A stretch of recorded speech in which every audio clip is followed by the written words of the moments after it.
Presidente del Gobierno, Presidente del Congreso de los Diputados, Presidente del Senado, Presidente del Tribunal Constitucional, Presidente del Tribunal Supremo del Consejo General del Poder Judicial, miembros del Congreso, de los Diputados y del Senado, señoras y señores.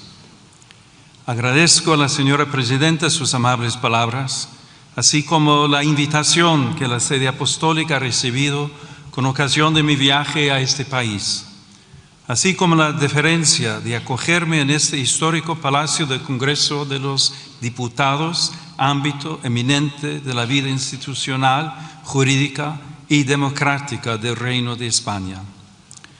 Vengo ante todos ustedes como obispo de Roma y pastor de la Iglesia Católica, consciente de que la misión confiada al sucesor del apóstol Pedro como principio y fundamento de unidad de los obispos y de los fieles, coloca la Santa Sede de modo peculiar en diálogo con los pueblos y con los estados.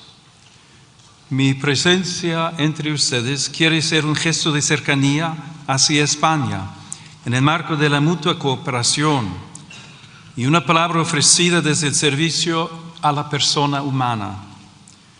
La Iglesia camina con la humanidad, comparte sus esperanzas y sus heridas, escucha los interrogantes de cada época y se deja interpelar por todo lo que concierne a la existencia de los hombres y las mujeres de hoy. Por eso, cuando se dirige a la vida pública, lo hace respetando la misión propia de las instituciones y la legítima responsabilidad de quienes han recibido el mandato de legislar. Reconoce la autonomía de las realidades terrenas y la distinción entre comunidad eclesial y comunidad política. Y precisamente desde esa conciencia aporta una reflexión nacida del deseo de servir al bien común y de recordar aquello que hace verdaderamente humana la convivencia. En este hemiciclo se da forma jurídica a la convivencia social. Aquí las diferencias se escuchan, se ordenan y cuando es posible se convierten en decisión compartida. Por eso, más allá de la legítima diversidad de posiciones, toda tarea legislativa acaba encontrándose con una pregunta decisiva. ¿Qué concepción de la persona humana inspira las leyes y qué tipo de sociedad construye esas leyes? Ante esta cuestión, España posee una memoria particularmente rica. Su identidad geográfica y política se ha ido entretejiendo con una historia en la que la fe y la razón, el arte y el derecho, la tradición y el pensamiento han sabido encontrarse fecundamente en sus catedrales y universidades, en su literatura inmortal, en sus instituciones jurídicas y en el ánimo mismo de su pueblo, permanece viva una herencia que ha dado forma a un modo de vivir la libertad y ordenar común. Desde las páginas universales del Quijote, donde Cervantes proclamó que la libertad es uno de los más preciosos dones que a los hombres dieron los cielos. Y desde la gran tradición jurídica española, la inquietud metafísica de Unamuno, que recordaba que el hombre no se resigna a morir del todo, España ha sabido mirar al ser humano como algo más que una pieza del orden social, económico, político. Lo ha reconocido como criatura abierta a la verdad, dotada de libertad y movida por una sed de eternidad que ninguna realidad temporal logra extinguir. En una palabra, como alguien cuya dignidad precede a toda utilidad y a cuyo servicio está sujeta la acción legislativa. Por eso, al hablar hoy de la persona humana, esta memoria conduce naturalmente a Salamanca y al pensamiento que allí maduró. La presencia simbólica en esta sala de los reyes Isabel y Fernando remite a aquel momento en que España quedó situada ante responsabilidades históricas de alcance universal. Pocos años después, Salamanca habría de asumir con singular lucidez la reflexión moral y jurídica que ese escenario reclamaba. En aquella sede universitaria, hace 500 años, cuando se abrían mundos nuevos y posibilidades inmensas en las relaciones entre los pueblos, algunos maestros comprendieron que la razón no podía ser invocada para revestir de legitimidad cuanto la fuerza o el interés presentaban como conveniente. Introdujeron así en el discernimiento histórico la pregunta por el valor irreductible de todo ser humano y los límites morales del poder. Hay que reconocer que la sociedad y la misma Iglesia no siempre estuvieron a la altura de las intuiciones que encontraban eco en su propia tradición cristiana. Sin embargo, aquel interrogante abrió un horizonte intelectual y moral que desbordó su propio momento histórico. La intuición del totus orbis, de una comunidad humana más amplia que cualquier poder particular, permitía afirmar la existencia de vínculos jurídicos y morales entre los pueblos. Desde España, la reflexión de la Escuela de Salamanca y de manera particular Fray Francisco de Vitoria, junto con otros dominicos y jesuitas, contribuyó a formar una conciencia jurídica y moral capaz de recordar que la autoridad lleva siempre consigo una responsabilidad y que todo ser humano debe ser reconocido como sujeto de derechos y deberes. Ese anhelo sigue hablando también hoy, que la dignidad, la justicia y el bien común sean la medida de las relaciones sociales, tanto a nivel nacional como a nivel internacional. Esta es una de las grandes herencias de España, haber unido la acción histórica con la lucidez de la razón moral. Aquella contribución, nacida a orillas del Tormes, trascendió las aulas y las bibliotecas y llegó a formar parte de una conciencia más amplia, compartida por la comunidad internacional que sigue preguntándose cómo construir la paz sobre el reconocimiento de la persona y no sobre la imposición de la fuerza. Ese legado vive también en estas Cortes, cada vez que el legislador se pregunta cómo hacer que lo posible sea justo, que lo legal sea verdaderamente humano y que la voluntad de la mayoría custodie aquellos bienes que pertenecen a todos y respete aquello que ninguna mayoría puede legítimamente vulnerar. La pregunta salmantina sigue acompañando la tarea de quienes sirven a la vida pública. Hoy, los nuevos mundos que se abren ante nosotros ya no se dibujan en los mapas, se despliegan en la técnica, en la economía, en la biomedicina y en el universo digital, donde el poder humano alcanza ámbitos cada vez más delicados de la vida personal y social. El progreso ofrece posibilidades admirables y hoy lo vemos en modo singular en el desarrollo de la inteligencia artificial y las nuevas tecnologías.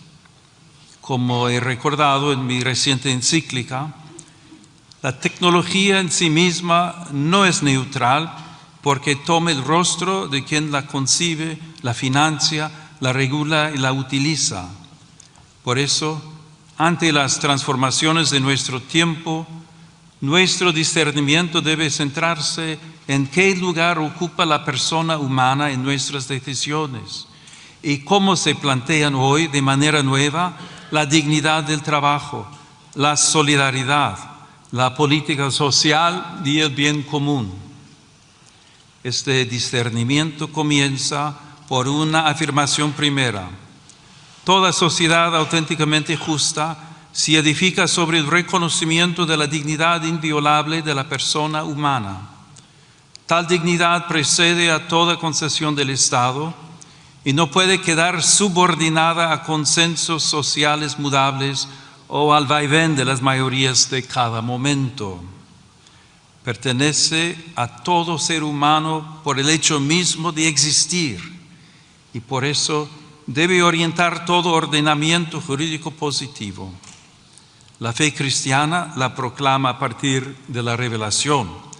La razón humana puede reconocerla como exigencia inscrita en la verdad del hombre. Cuando esta convicción permanece viva, el derecho se convierte en amparo de todos y en garantía frente a la imposición de intereses y agendas particulares. Sobre este fundamento, me corresponde pronunciar hoy una palabra serena y firme ante quienes tienen la grave responsabilidad de ordenar jurídicamente la convivencia social. Esta convivencia puede verse amenazada por la cultura del descarte, como tantas veces advirtió el Papa Francisco. En este sentido, si la vida deja de ser reconocida como un valor fundamental, ¿qué futuro pueden tener nuestras sociedades? ¿Puede llamarse plenamente justa una comunidad que deje en la sombra al niño aún no nacido, al anciano, al enfermo, a quien sufre en silencio o a quien depende enteramente del cuidado de los demás? La defensa de la vida humana no es una cuestión parcial ni un interés confesional, es una meta de civilización. Toda vida humana debe ser reconocida y custodiada desde su concepción hasta su ocaso natural, en cada circunstancia de su existencia. Cuando esta certeza se oscurece, los más vulnerables son las primeras víctimas y la ley pierde su significado más profundo, servir y proteger a cada persona. Por eso la grandeza moral de una nación se manifiesta sobre todo en su capacidad de acompañar, proteger y amar aquellas vidas que atraviesan mayor fragilidad. El bien común es, en cierto modo, la forma social de la dignidad humana. No consiste en la mera suma de intereses particulares, sino en el conjunto de condiciones de la vida social que hacen posible a las asociaciones y a cada uno de sus miembros el logro más pleno y más fácil de la propia perfección. Cuando el bien común deja de ser horizonte compartido, la acción pública corre el riesgo de fragmentarse en intereses parciales, incapaces de custodiar aquello que pertenece a todos. En este contexto, reviste particular importancia la familia, realidad humana primera y fundamento natural de la comunidad. En el hogar se entrelazan las generaciones y se transmite una memoria viva que da continuidad interior a la sociedad. Allí donde la familia es sostenida, se fortalece también la estabilidad espiritual y social de las naciones. La familia será siempre la primera escuela de humanidad en la que se aprende, antes que en cualquier otro lugar, la gramática elemental de la convivencia. Recibir la vida, cuidar al otro, perdonar, servir y pertenecer. También las instituciones educativas ocupan un lugar decisivo en esta tarea. En ellas, las nuevas generaciones pueden aprender a buscar y amar la verdad y a cuestionarse sobre el sentido de la vida y la dignidad de cada persona. Por eso, muchos padres deseosos de que sus hijos aprendan a relacionarse, a pensar con espíritu crítico y a adquirir valores sólidos, depositan en ellas grandes esperanzas como valiosas aliadas en su educación. Esta colaboración ha de respetar siempre el derecho primario e inalienable de los padres a elegir el tipo de educación y de formación que reciben sus hijos, en coherencia con sus propias convicciones morales, culturales y religiosas. La afirmación de la dignidad humana no puede permanecer abstracta cuando tantas personas se ven obligadas a dejarlo todo para buscar paz, seguridad y futuro. También el trágico drama migratorio interpela hoy la conciencia de las naciones y el fundamento ético del orden internacional. Numerosos hombres, mujeres y niños se ven obligados por circunstancias muchas veces dramáticas a partir de sus comunidades y dejar atrás seres queridos, historias y vínculos. Esta realidad rebasa cualquier lectura puramente demográfica o económica. Constituye una cuestión eminentemente moral y jurídica. Ahí donde una persona es discriminada por su origen nacional, étnico, religioso o lingüístico, o por su condición económica y social, se vulnera gravemente el principio universal de la igual dignidad de todos los seres humanos. La situación de los migrantes y refugiados exige una respuesta que mire a las personas, afronte las causas que las obligan a partir y vaya más allá de la mera gestión de flujos. De ahí nace una doble exigencia de justicia social: ofrecer vías seguras y legales, una acogida respetuosa y posibilidades reales de integración, y promover al mismo tiempo el derecho a permanecer en la propia tierra, trabajando para que nadie tenga que abandonar su hogar por falta de paz, seguridad o condiciones dignas de vida, por las desigualdades económicas y los efectos de la crisis climática. En los últimos años, las rutas cada vez más peligrosas han evidenciado el altísimo coste de esta realidad, tantas veces escondida o ignorada. Muchas personas siguen siendo presas de traficantes y contrabandistas que se aprovechan de su desesperación. Es necesario fortalecer la prevención, el rescate y la asistencia a las víctimas, especialmente en el marco de una cooperación regional y multilateral. Ninguna nación puede afrontar por sí sola un desafío de esta magnitud. Por ello es indispensable una respuesta coordinada, solidaria y eficaz, capaz de garantizar protección, acogida y oportunidades reales de integración a quienes emigran.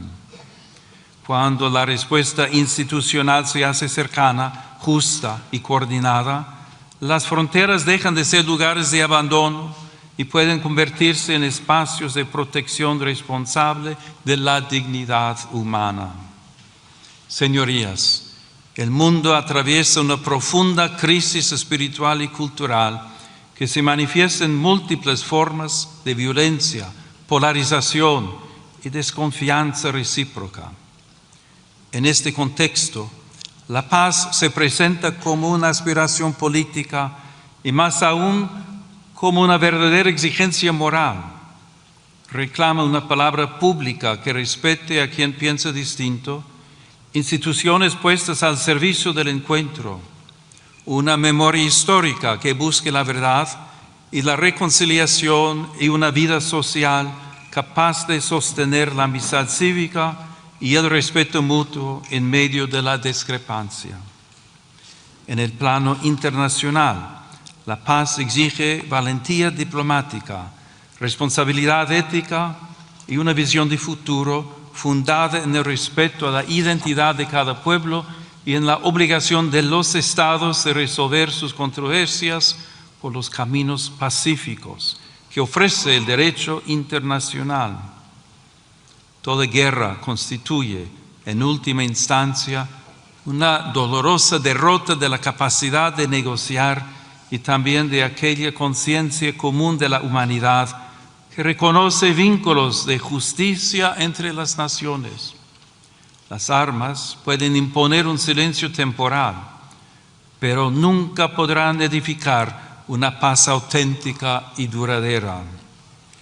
Por eso, preocupa que en diversos lugares del mundo y también en Europa vuelva a presentarse el rearme como respuesta casi inevitable ante la fragilidad del escenario internacional. La verdadera seguridad, en cambio, nace de la justicia, del diálogo paciente, del respeto al derecho internacional y de una política capaz de poner la vida de los pueblos por encima de los intereses que se benefician de la guerra. También el desarrollo de las nuevas tecnologías y de la inteligencia artificial en el ámbito militar exige una vigilancia ética rigurosa para que las decisiones sobre la vida y la muerte nunca sean descargadas sobre automatismos ni sustraídas a la responsabilidad moral de la persona humana.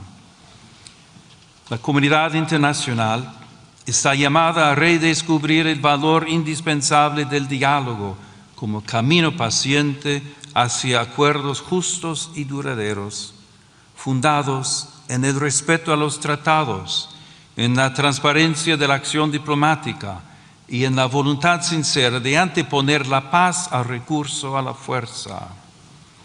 De ahí nacen la confianza y la esperanza. Como recuerda el lema de la Unión Europea, in varietate concordia, la unidad verdadera no uniforma, sino que cohesiona en la diversidad, haciendo de las culturas, sensibilidades y tradiciones una ocasión de enriquecimiento mutuo. Asimismo, dentro de las propias sociedades es urgente construir una cultura de la reciprocidad. La pluralidad política no debería degenerar en descalificación permanente del adversario. En una convivencia madura, incluso el conflicto puede convertirse en camino hacia la paz cuando las diferencias se dejan mitigar por la escucha y se ordenan al reconocimiento de las necesidades, los anhelos y las capacidades de todos. Pero la paz no es solamente una realidad política o institucional. Nace también en la conciencia, allí donde el rencor, la indiferencia y el odio ceden espacio a la reconciliación. Por eso se instaura y se protege también a través del lenguaje. Las palabras pueden abrir caminos o cerrarlos, pueden iluminar la realidad o deformarla hasta hacer imposible el encuentro. Quienes ejercen una responsabilidad pública tienen por eso una especial obligación de custodiar la palabra para desarmar el lenguaje. La firmeza no exige desprecio. La discrepancia no conlleva humillación. De este respeto al otro nace también el deber de custodiar el espacio donde maduran sus convicciones, su conciencia y su relación con Dios. La atención a ese ámbito interior permite comprender mejor una cuestión decisiva para toda sociedad verdaderamente democrática: la libertad de pensamiento, de conciencia y de religión, derecho fundamental que tutele el ámbito más íntimo de las personas. La libertad sobre la que se edifica el Estado contemporáneo, si es auténtica, reconoce la dimensión religiosa del ser humano, la respeta y la tutela jurídicamente, y evita que alguien tenga que renunciar a contribuir a la sociedad en la que vive por causa de su fe. Sin confundir el plano jurídico con el moral, conviene recordar también que la libertad necesita una comprensión plena de sí misma. Ser libre no significa únicamente estar libre de coacciones o disponer de muchas posibilidades de elección. Significa poder reconocer el bien y adherirse a él responsablemente. Por eso, toda sociedad efectivamente libre requiere también una justa delimitación del poder público, de modo que la libertad de las personas, de las comunidades y de las asociaciones no sea indebidamente restringida. Desde esta perspectiva, la legítima autonomía del orden temporal jamás debe interpretarse como hostilidad hacia el fenómeno religioso. La fe no pretende imponerse mediante privilegios ni coerciones. Sin embargo, tampoco puede ser relegada al silencio como si fuese irrelevante para la vida pública. En este contexto, el sigilo sacramental de la confesión reviste una importancia especial para la Iglesia Católica. Se inserta en el ámbito más amplio de la libertad religiosa, que garantiza a las comunidades creyentes un espacio propio de vida, organización y disciplina interna. Tutelarlo jurídicamente, como sucede de modo análogo en algunas profesiones, significa preservar un espacio sagrado de libertad interior, donde el creyente puede abrir su alma ante Dios sin temor a presiones externas, como reconocen también las normas internacionales. Señoras y señores, permitan que me detenga un instante en algunas imágenes que adornan esta cámara. En este salón de sesiones, la luz natural entra por el lucernario que corona la sala. Esa luz que viene de lo alto puede recordar que también la política necesita reconocer una medida que la precede y la supera. También las pinturas que evocan en la parte superior del muro principal la recepción del Evangelio del Decálogo recuerdan algo esencial, sin confundir el orden político con el religioso. Esos signos invitan a reconocer que la libertad moderna ha sido preparada también por una larga educación de la conciencia, profundamente marcada por la tradición cristiana.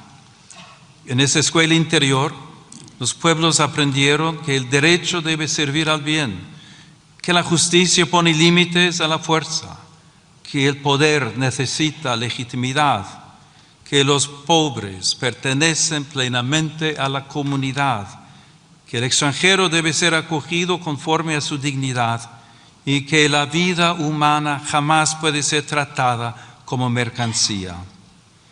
Una ley no alcanza su verdadera grandeza por el mero hecho de haber sido formalmente aprobada.